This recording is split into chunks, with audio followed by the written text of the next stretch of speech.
Le terrain est gorgé d'eau après les pluies de ces derniers jours dans les Landes. Les arbitres ont pourtant décidé de maintenir la rencontre.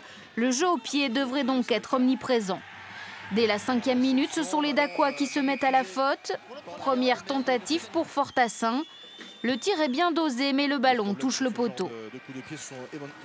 Dans le premier quart d'heure, les Rochelais auront l'occasion d'ouvrir le score à 3 reprises, mais ce ballon lourd ne convient décidément pas à Fortassin.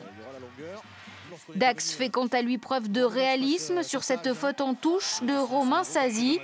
Mathieu Bourré ouvre le score, 3-0 pour les Dacquois. Les jaunes et noirs sont menés alors qu'ils sont dominateurs dans cette première mi-temps. Ils vont même jouer en supériorité numérique 10 minutes après cette expulsion de Michael Berth. Pourtant, rien n'y fait, La Rochelle ne parvient pas à marquer sur ces temps forts.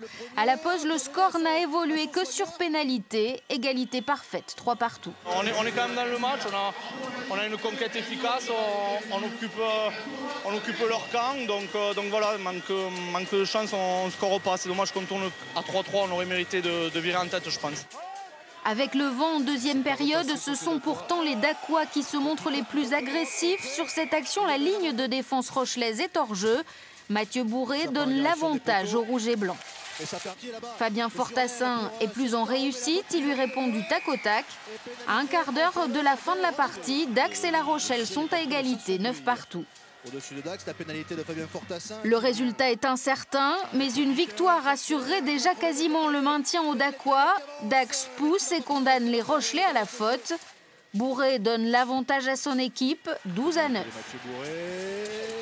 Les derniers assauts rochelais dans les dernières secondes seront tous voués à l'échec. La Rochelle s'incline et manque une occasion de monter sur le podium provisoire de Pro D2.